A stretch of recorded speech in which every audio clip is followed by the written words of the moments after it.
sound of Universal Broadcasting Network at UBNradio.com. One of them wanted to be the security guy. He claimed he was a security guy.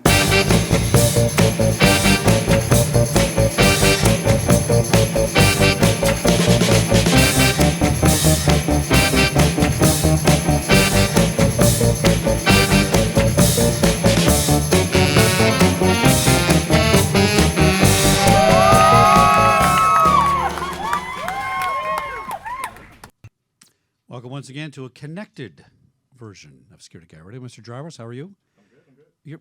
Get your mic hot there now. Now, I might not want your mic hot all the time because of that radio voice of yours, which is superior to mine. There you go. Yeah, I know. I'm sorry. It's unbelievable. We got to get your own show. Yeah, I do. You gotta I get do. It. You got it. Everything been good? Yeah, everything's good. Mr. Tony is a little under the weather, but we're wishing him well. But he's doing well. If he's on Periscope, so he's fine. Yes, he was broadcasting from his bed at an undisclosed location, so I think he's doing good. Well, we're going to have a friend of mine back in the studio here who was at Aes, right? And we're going to talk about connectivity. Now, remember last week we talked about mobile data breaches and all that kind of stuff, right? This is not that, but we're going to talk about it in connection with what's going on with internet and connections and all that kind of stuff. And we're going to welcome our guest, Mr. Eric Dordan. How you doing, Eric? Alex. That's all right. Hi, Chuck. Thanks for having me. Welcome back from Siklu. Appreciate that. Right. Yeah. So we spoke last at Aes, I think, right? Mm-hmm. That's right. Yeah, Anaheim. Yep. And tell us what your product does, because this is really a new thing. It's fascinating to me, and I want to make sure I get it right. Now, look at the camera. You look a lot better today, right? Because when you were at Aes, what happened was I had the GoPro, and it got set to ultra-wide morphine something or other. Okay. Remember, and it kind of stretched the image and stuff? Yeah. So we're going to do a reshoot, so you look a lot better today. Right. So I appreciate that. So tell us what your product does, Siklu. Yeah. Okay. Sure. So we're in the point-to-point wireless connectivity kind of space.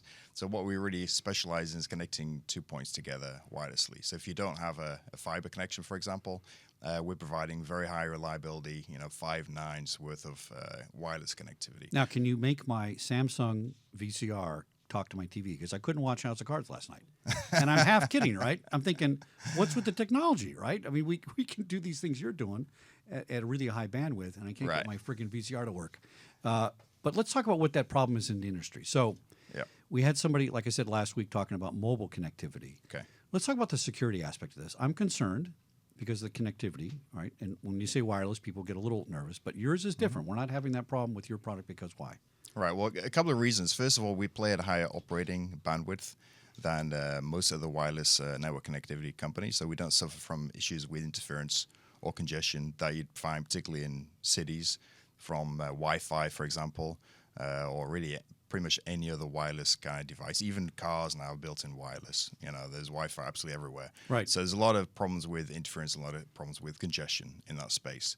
And we operate at a higher operating bandwidth, which does not suffer from those kind of issues with congestion. Define congestion for us. Is this the issue, to boil it down for my nieces and nephews, something very simple? Is it that I can't get on LinkedIn and Facebook at the same time because either A, Verizon doesn't want me to have that much bandwidth, or it's bumping into each other? What causes it? Well, there's two things, and you hit it on the head really. It's very similar with your cell phone. You're losing Wi-Fi connectivity because there's too many users, too many people on there. They kind of people are vying for the same amount of space, if you like. So that's the kind of one issue. So you get bumped off, if you like, and the other one is issues with bandwidth availability. You're trying to stream video. And there's delay, there's lags. You can't stream it just because insufficient bandwidth. And we solve both those problems with our product. We solve the problem with interference because we're a higher operating frequency where we don't have interference, and also we have a much greater throughput capability. We can deliver up to 2 gigabits per second, full duplex. 2 gigabits a second. 2 gigabits per second. That's right. Absolutely. Wow. I mean, for obviously a typical camera system, you may not require that. Certainly not for a small number of cameras. But when you're backhauling, a large number of cameras, particularly talking about 4K cameras, which all need a lot higher, bandwidth capability, we can deliver that with no problem whatsoever. So, Mr. Jarvis, it takes me 3 hours to upload Security Guy Radio to YouTube. And it's less than 2 gigs, by the way. Really? Yeah, he just said 2 gigs in a second. That's right. Think how many more shows we could do. No, right? Wow. Now, is that something I'm going to use as in my business? Would I use that? Is it cost prohibitive for me to use something like that?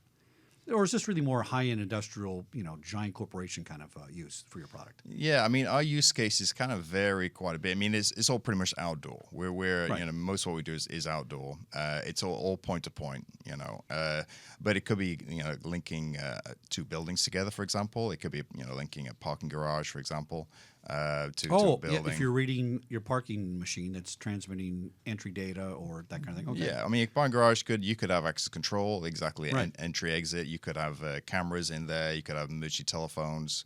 A host of different applications, or even Wi-Fi. And you want to bring it back to a building where you got your fiber pop. You want to bring it back to fiber, and either putting in additional fiber, putting in additional fiber connection to that parking garage, for example. You can do it as a wireless connection instead. Now, am I correct in calling it wireless? Or I remember at the studios we had something, I think it's called microwave technology. There was a microwave signal, which is more like a radio signal, I guess, right?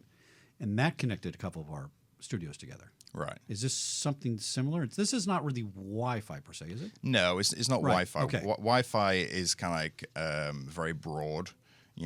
People can use it for mobility, for example, and also your phones, or Right. your laptops, whatever it is, your tablets. We're in the point to point, so it's not a mobile kind of application. It's a fixed application. I mean, it could be temporary. We do temporary applications as well. For example, our radios we used in the New York Marathon, for example, in 2000. Oh, yeah, a mobile setup for a temporary event. It's Exactly. high res, Temporary events. it's secure, it's a high bandwidth. Yeah, okay. Yeah, and you mentioned security. It is very secure. I mean, we offer Aes Encryption, for example, for added security. But because the beam angles in our type of technology is very, very narrow, it's very directional. Wireless is not broad. It's impossible to hack into, impossible to kind of intercept wireless transmission with our type of technology. Now, point to point is explained such as I got one building in Fox and I want to connect to my other building down the street. That's a point to point connection. Is that behind my network, behind my firewall, behind my protection inside the studio, or is that a separate network outside of my studio network? I mean, it depends. I mean, if you kind of on your own network, so you have a network, with switches with various devices connected to your network. Basically, what we're providing is what we like to call it a fiber-like wireless connection. So rather than connecting, the two buildings using wide connection, copper Right. or fiber, we're doing it wirelessly. Or connecting them through the internet, Right. Which has problems, right? I mean, you Exactly. can have some kind of hacking in between those two connections Yeah. on the broad network. Yeah. Is this application available for a medium to small business? And is there an entry point for cost that I would say, I got a radio station here. We want to send it from this studio over to our studio in West LA. I mean, would that work for an application for something like this? Yeah, I mean, the kind of projects, applications we're involved with, sometimes are only a single network connection, and it could be a building connecting two buildings together, for example, like a campus type environment, Right. or as I said, like a parking garage. We do a lot of those in cities, for example, or it could be a citywide kind of application. So, for example, towards the end of last year, we did a couple of city surveillance projects. Fort Myers in Florida, which is a 100% wireless system, linking multiple cameras together, back to the police department. They had no fiber, so they had to do it Right. wirelessly. They had to do it in a short space of time. So they went with a wireless solution. Vail, Colorado is one we did last year as well. We're currently working on a project in the Port of Long Beach.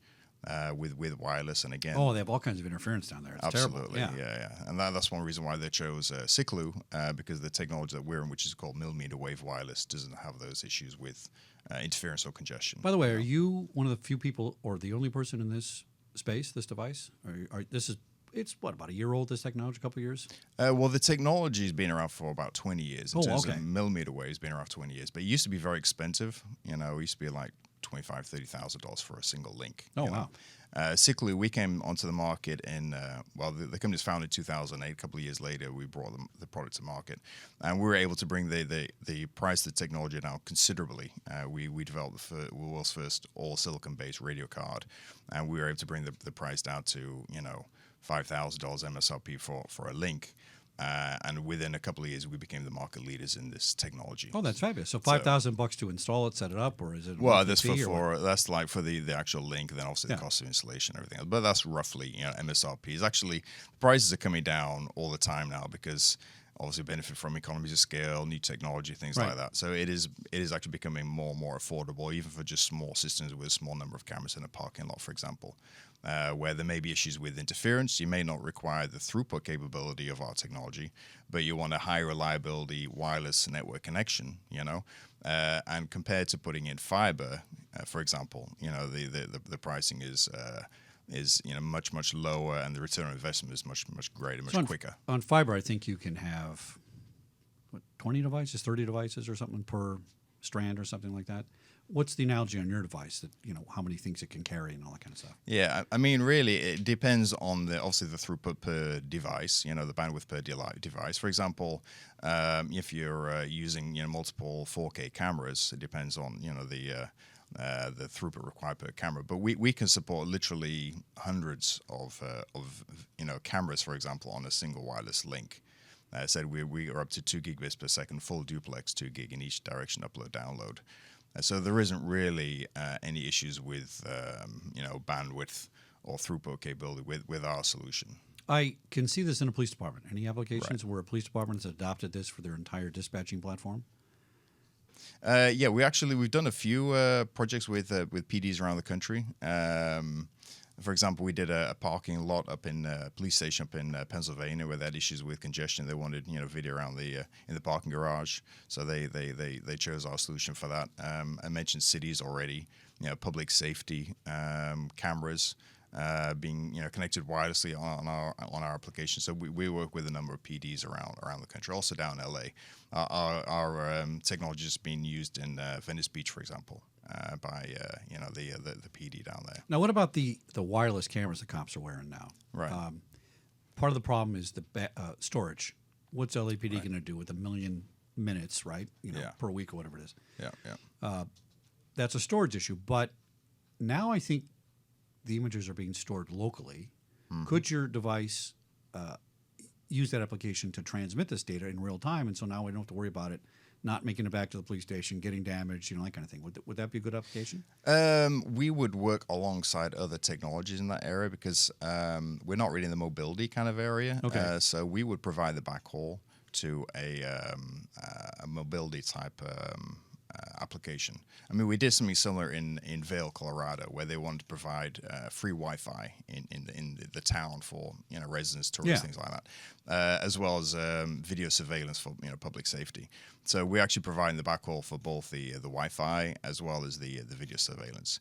So there's no reason why using those Wi-Fi access points or something similar to that couldn't be used for downloading the video data from the body-worn cameras that the police are using. Yeah, with 2 gigabytes a second, it's going to be done. Right, yeah. Exactly. Now, what's the range on point-to-point? The range is roughly up to about 2 miles. Really? It kind of a little bit, it depends a little bit on the areas going into because it's subject to interference from rainfall. So it's kind of longer distance in low rainfall areas, short distance in high rainfall areas, But typically we find in a city kind of environment, most applications are less than 2 miles anyway. Why does the rain interfere with it? What's because it's called millimeter wave wireless because the size, the frequency is very, very small. It's millimeter wave, which is similar kind of size as raindrops, if you like, Oh, interesting. Okay. So rain is called rain fade. So heavy rain will, basically minimize the distance to about 2 miles. Now that depends on the level of availability you want, level of throughput you want. We can go further, but then you may get lower level of availability or lower throughput capability, if you like. Now this is a really small device physically. It's not a big giant thing. Right. Maybe Jarvis, we could show a couple pictures here. Yeah. You could look at that screen there, Alex, and you can tell us what we're looking at there. So this is. There we go. Yes, so that shows. That's actually an image from Fort Myers in Florida, where they're using access communications cameras, video surveillance cameras, the latest 4K cameras, and they've actually got 70 megabits per second coming off each pole. They've got 3 cameras per pole, and they needed a high quality, high bandwidth wireless solution, to bring back the video from multiple camera locations to PD. And they did that using our radio. So yeah, you got a few of the images of some of the products. The product's very, very small. It's very small. size. It's like 1 by 1 foot. square foot? It's smaller than that, actually. It's about 6 inch by 6 inch diameter. Really? Wow. Yeah. So actually, it doesn't look like a radio. It looks almost more like a junction box kind of thing, a NEMA 4 enclosure kind of thing. And what is that powered by local power? It's Battery backup, it's PoE powered. So as long as you got PoE power there, we got some customers who run it off solar. So if you've got a solar kind of application, if you don't have power, or if you don't have continuous power, you've got a lamppost, you can put a continuous power bridge in to power the radios. So it doesn't need a lot of voltage or watts or whatever to run it. No. Which is great if Armageddon and the zombie apocalypse comes, you can keep some connectivity in your business, right? If you have backup power. Yeah, that's interesting. I mean, you've touched on a good point. It's a great backup, if you like, for fiber. So if you got a client with a critical infrastructure type application, and they may have fiber going to the building, but fiber is also subject to either being cut, by digging up the road or flooding or rats, things like that. Wireless is a good, application for redundancy, if you like, to fiber. It has a military feel to it, to me. I'm hoping our military uses this kind of thing because it's resilient, it's point to point, it's secure, it works, right? Yeah. I mean, it's not what I would call, domestic, if you like, or consumer grade. It's definitely industrial, professional grade. Mainly because of the the throughput capability, the reliability point of view. Yeah, absolutely. You get a picture of a close up on the box up there, Jarvis, so we could take a look and see. Yeah, that's right. You can see it. Yeah, that one there. We have both of those. Yeah, it gives you an idea of the size. Very small, very discreet. That's amazing. And this particular radio, it operates in the 60 gigahertz frequency, which is license free, so you don't need a license for it. Oh, why is that? Well, it's an FCC regulation, basically. You don't need a license for the frequency. But because the beam angles are so narrow, you're not going to get any issues with interference or congestion, even though it's license free. So, Jarvis, I think we should think about transmitting Security Guy Radio on this frequency. Maybe. Get it out to more people that way. We can certainly help you with that. Now, let's talk about congestion. When will Siklu reach congestion? Now, you're not congested, but in theory, could this happen? That's a very good question. I get asked that quite a bit. People say, okay, well, the operating bands you operate at currently aren't congested. What about, 10 years or in 20 years' time when, your technology is, prolific, being used in lots of different applications?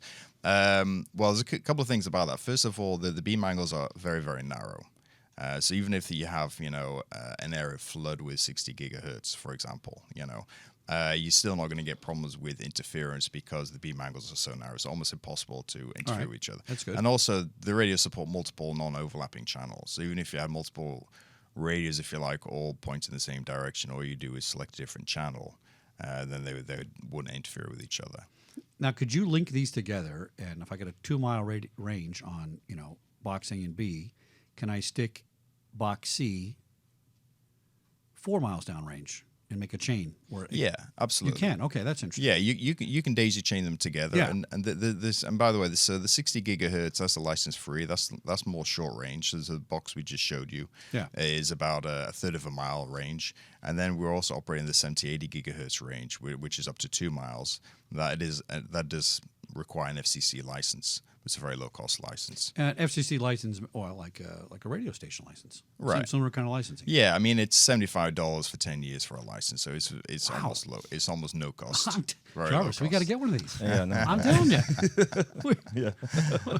But yeah, you can join multiple radios together, create a kind of daisy chain. We've actually got a shot as well showing a typical application with Siklu in it. There you go.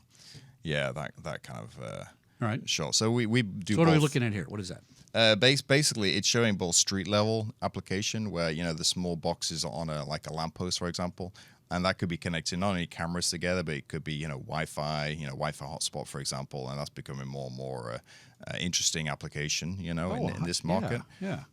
As well as your kind of like your longer haul, back haul, maybe connecting buildings together or bring it back to a PD, for example, or a city hall. So yeah, you can definitely link connects different technologies together. And you mentioned, for example, the body-worn camera. So at the street level, it could also be used for downloading, the data off the body-worn cameras to backhaul that also. So I did my Route 66 tour a couple months ago now. And I drove from LA to Chicago on Route 66. And if my phone worked, 70% of the time I'd be amazed. Right? It was, changing towers, blah, blah, blah. So I understand this is a different technology, right? It's not really Wi-Fi, and it's not going to run phone networks and things. But why can't some of these Wi-Fi networks use this kind of technology to set up, I don't know how to describe it. I mean, a more resilient backbone for certain applications. I mean, I could see it being incorporated, and you pay a premium to get your connection for something specific, right? I would love to have the ability to upload 2 gigabytes a second. It would make my day a lot easier. Yeah. But it's not. Could those two technologies be worked together and merged? Yeah, absolutely. So we see a future where cities are becoming wired, if you like, or smart. So a city could be 100% wired in terms of Wi-Fi capability, Right. other devices, not only Wi-Fi, but obviously video surveillance for public safety, but it could be other things as well, like parking meters, for example, road signage could all be wired together, all could be very intelligent, maybe diverting traffic, things like that, and obviously with all that data, you have to have a very reliable, robust network to bring all that data back, Right. So in that regard, you'd use a millimeter wave, wireless for the backhauling side if fiber is not available. Obviously, fiber is always the best solution. If you can put in fiber, great. If you have fiber available, but you don't have fiber available everywhere. Particularly what we call the last mile type of connectivity. So then you're working with other technologies. It could be video surveillance, access points for Wi-Fi, for the body-worn cameras, etc. To bring all that data back. Now, explain to me why this can't really be hacked. Let's get into that, because this is a big problem now. And when people say, "Oh, I was hacked," what it really means is you're an idiot, and you left your encryption key somewhere where the guy on the network could find it. Yeah. I don't have a giant Cray computer at home where I can sit and run code and break your encryption. It's going to take me 100 years, right? And this is the argument with Apple. Apple's saying, well, we made these things secure, and we didn't go out and make a public key to unlock it, and that's why you can't get into it, right? Right. So that's hacking. Am I close on that, by the way? Description of hacking. That's how hacking works, really. That's right. right. You got to have the key to break the code. Now, they can get into networks other ways. That hacking is made because you didn't have encryption and you didn't have a password and you did a bad password, right? That's a different sort of hacking. But breaking encryption, no. So why is yours not really hackable? Explain that, because I think that's a really important point. People are very concerned about this. I mean, if I get a private radio signal going building to building, and it's a teeny little box, and I'm thinking like a security director now. What's going to prevent somebody from climbing up the pole and opening up my box and sticking something in there and capturing the signal? Yeah. Well, so there's 2 levels to it, really. Even just without encryption, and we offer Aes Encryption as a license, you know what I mean? Okay. So some people don't choose that?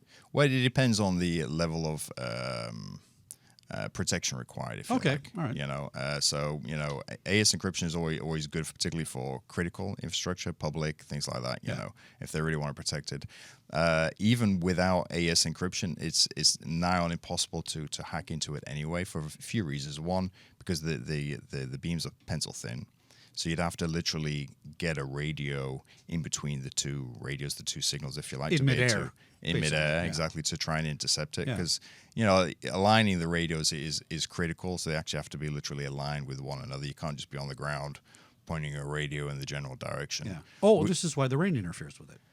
Yeah. In transmission through the air, the rain can interfere. Yeah, because the beam mag is so narrow, it's millimeter wave thin, basically.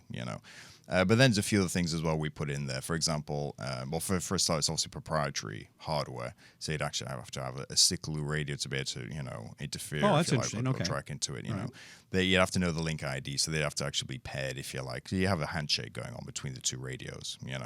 Obviously all the password protection, things like that. The ports on the radio, you can disable to turn them off, so no one can just like plug in a laptop into one of the ports on the radio to try and sniff it, if you like, try and get the data out. So you can't do that anyway, And then we also do the Aes encryption. On top of that. So your basic board is very, very secure, and then you put encryption on top of it. Exactly. Oh, interesting. Yeah, it's a belt and braces kind of thing, So what's the latest and greatest thing coming out of Siklu? What are we looking forward to in the future? You guys working on something else? It's bigger and better? Yeah, absolutely. Yeah. I mean, 50% of the people work for Siklu are in R&D, so R&D is very, very important to our company, So end of last year, we brought out the 2 gig per second radio, which is pretty cool, So even greater throughput, if you like. Last time we thought we only had the 1 gig radio. Now we have a 2 gig radio, This year, we bring out a lower cost model, if you like, of the 60 gigahertz radio. Ideal for video surveillance applications where cost is obviously an issue with with security, etc. I mean, people want the technology, but there's always a budget constraint, for example. So now it's much more affordable, if you like, as a technology. That's a big thing, and we're also going to be launching a longer range product as well over the next few months. So kind of get out of just the 2 mile range. We're going to get more into the greater than 3 mile range. Oh wow, if you that's like. fabulous. So for longer distances. So cameras now are moving to this, 2K, 4K, 7K. I mean, a 7K camera. I don't like our little 720p here, by the way. You can see all the sins on my face here, okay? All right, let's just say. HD. Right, so I don't need no 7K camera, right? But is that going to be an application that, with those high resolution, I mean, you're going to need 2 gigabytes a second or more. Exactly. I mean, by the way, can 2 gigabytes a second, is that enough for a 7K camera? Oh yeah, I mean it is okay. Yeah. I mean, for example, 4K cameras are probably in the range of about maybe. I mean, it depends on whatever. There's certain applications, but 20 megabits per second, for example. 7K may be a little bit higher. Then obviously you got H.265 coming out, better compression, so they're actually reducing the throughput requirements or whatever. But even with the 4K, with the 7K coming out in the next couple of years. Absolutely, no problems whatsoever with our technology, transmitting that type of throughput, and much more secure. I mean, I could see this. Maybe you're handling the processing, saving storage, and then I got to get it from here to there. So instead of loading up a whole bunch of terabytes of disks and driving around, I'm going to transmit it to the next building or something. Right? Yeah. Exactly. Now, where'd you guys come from, technology-wise? So the company is based in Israel. Okay. That's where headquarters is. Good stuff comes out of Israel. Oh yeah, and Canada. Those two places have the best stuff. Right. So, who's the guy that came up with this, and what was the brainchild? It's been around 30 years, the wave. But what made somebody say, that would be a great application for, Yeah, well, we started getting into the small cell kind of market, and we come from the kind of telecommunications market primarily, in providing broadband connectivity to office buildings, multiple dwelling units, MDUs. The other market we're getting into is a gigabit to the home, actually gigabit speeds to actually houses, if you like. That's another new market area that we're getting into as well. We started getting security probably a couple of years ago because we saw the requirement for higher throughput capability because of the HD cameras and 4K, but also problems with interference, and really the growth in video surveillance in urban areas like cities. For that's public very big safety. now. Yeah, I think we're moving away from physical guards and we're moving towards a lot more technology because the level's there to make it work. Yeah, I can monitor a whole building with one guy at a video console instead of having 5 guards walk around. So it works out. Yeah. So residential applications maybe are coming down the road. Yeah, I mean, I'll give you an example. We're working on a HOA community right now. So it's a HOA, homeowners association. Oh, yeah. And they want cameras to kind of monitor who's entering the HOA, if you like. There's a few in Calabasas. They are so large, and when I was doing security for them, I couldn't put a wire between the gates, right? Like a mile apart. Right. And so now your technology is perfect for that because it's going to transmit all that data. Yeah, you don't have to dig up the road. No. It's much quicker deployment, much lower cost than trying to put in fiber. Also aesthetically pleasing. You don't have issues with large radio antennas. Obviously, people don't want their big brother kind of thing. Right. So, great application for that. Alex Jordan, Siklu, SIKLU.com. That's right. Right? And Jarvis, what was that? You pushed the button too soon. Alex Jordan, Siklu.com. Thanks for coming in. It's been fascinating. And good luck on your product. Welcome on the show anytime. Maybe I'll see you at ISC West. Absolutely. See you at ISC Thanks for West. coming in. Thanks very much. Appreciate it.